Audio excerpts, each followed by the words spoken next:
MarkRogersTV, always talking college football. Subscribe to my YouTube channel. You will see thousands of videos on there. We talk to the best bloggers and broadcasters in college football.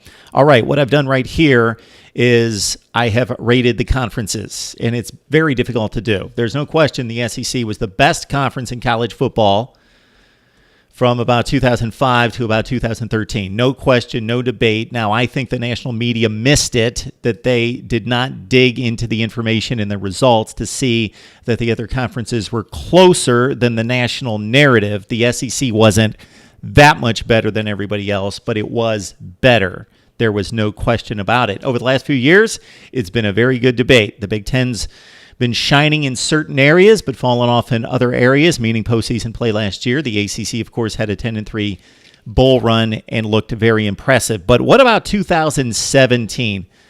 This is the closest the conferences from 1 to 5 have ever been in recent memory. It's extremely difficult to separate the conferences. So I'm just going to run through the numbers. You know what the results have been this season. We can talk about it in the comments section. I'm not going to analyze my analysis top to bottom, but this is what I've got. At number 5, I've got the Big 12. No, I just didn't default that the Big 12 is the worst because it's always been the worst and been the worst for the last few years. The Big 12, it's close. The Big 12 has improved considerably. We saw what Oklahoma did at Ohio State. That's not the complete narrative, though. That is the one big win for the Big 12, and it is a big one and may set them up for a college football playoff appearance, unlike last year and in 2014. But the Big 12 is 20-10 out of conference. That's not great. Consider many of those games are against the FCS and Group of 5, and the Big 12 is only 20-10. The Big 12 is 4-6 against the other 4 leagues in the Power 5. And 1-2 against ranked teams, whether that's ranked currently or ranked at the time of play. So that's the Big 12.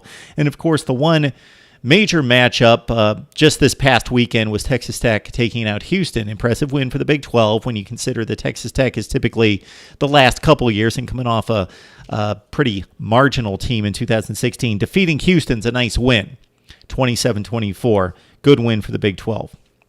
All right, at number 4, this is a surprise, but this is what the results say. The ACC is at number 4 right now. Only 27-10 overall. Includes all the FCS cupcake wins, plus some of the Group of 5 that are easy wins. The ACC is only 4-9 against the other conferences. Now, that doesn't tell the complete story because you could have a Pitt losing to Oklahoma State, and we've seen that Pitt's not a very good football team. Just lost to Georgia Tech by 18 points, blown out by Penn State and Oklahoma State.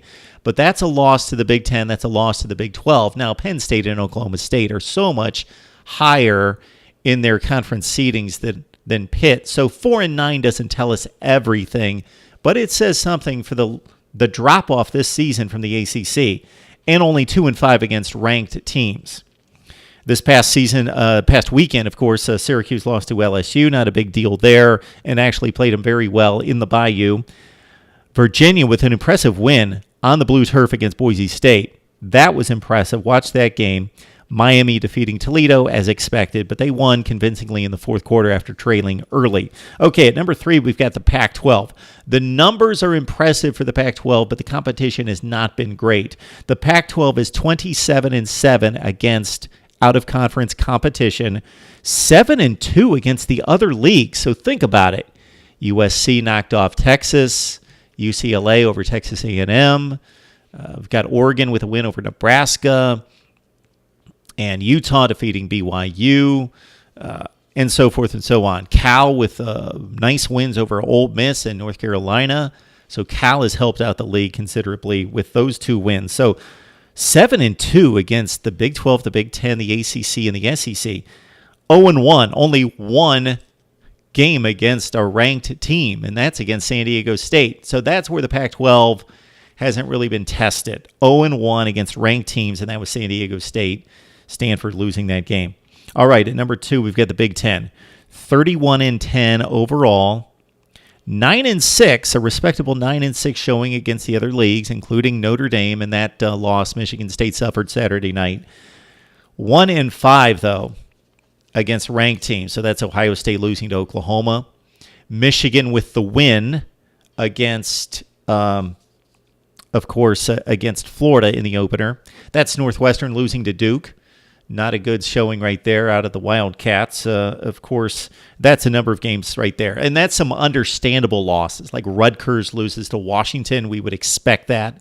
So that's not a black mark against the Big Ten. That's actually a good showing out of Rutgers playing close at home against Washington. So 1-5, not great for the Big Ten, but most of those games, very understandable. The big loss is, of course, Ohio State losing to Oklahoma. This past weekend, not a good weekend for the Big Ten out of conference.